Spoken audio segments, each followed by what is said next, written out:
Femmes, il nous est nécessaire de prendre la parole, une parole que nous pouvons prendre avec beaucoup plus de liberté, puisque lorsque les hommes le font, ils sont considérés par nature comme des dominants, comme des oppresseurs patriarcaux, et on leur refuse cette parole. Tout est fait pour les en empêcher, les discréditer, s'opposer aux conférences, s'opposer aux rassemblements, aux manifestations, les couvrir d'injures, ne pas les relayer bien entendu dans les médias, dans la presse, pour que cette parole reste inconnue du grand public. Les féministes, qui est le premier mouvement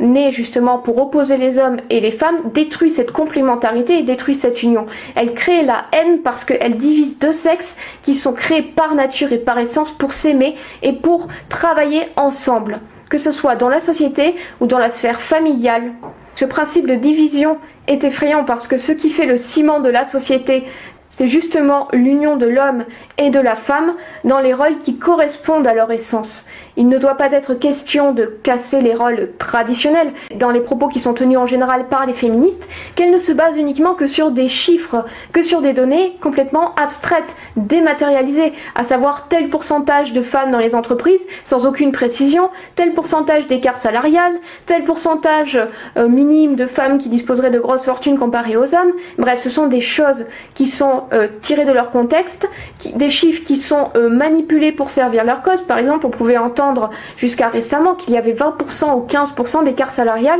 entre les hommes et les femmes en France, ce qui est absolument faux. Et ça, c'est important de mettre en exergue la manière dont justement les féministes manipulent la réalité dans l'abstraction, dans les chiffres, pour nous faire croire et nous formater, puisque cette idéologie est reliée, qu'elle est cautionnée par la démocratie, par le mondialisme, puisqu'elle sert des intérêts bien plus occultes, à savoir pas seulement la division des hommes et des femmes, c'est un énorme business, comme c'est dénoncé dans The Red Pill, tout simplement. Et elles manipulent cette vision de la réalité parce qu'elles ne sont pas dans la réalité, d'où leur négation de la souffrance des hommes, elle qui est bien concrète, qui est bien vécue, et qui a donné lieu à ces mouvements de défense pour leurs droits. La majorité des sans domicile fixe sont des hommes.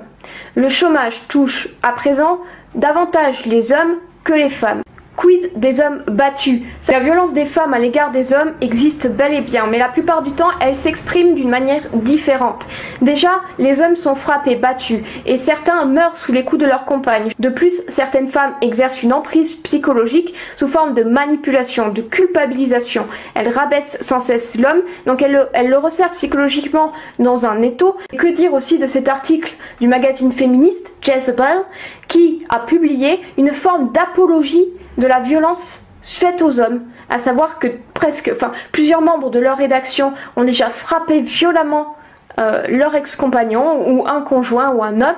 et qu'elle s'en vante, et que celui-ci, je cite, l'a bien cherché finalement, qu'il l'a bien mérité. Il y a clairement une division, une volonté de division, une volonté d'annihiler le sexe masculin, parce que comme je vous l'ai dit dans cette vidéo, la véritable égalité pour les féministes, ce serait que les hommes subissent autant de violences, autant de discrimination, autant de souffrances, autant de difficultés dans la société qu'elles estiment en tant que femmes avoir subi à cause de l'oppression patriarcale, comme si les hommes avaient comploté pour mettre en place depuis des millénaires un système visant à rendre les femmes inférieures et dépendantes d'eux.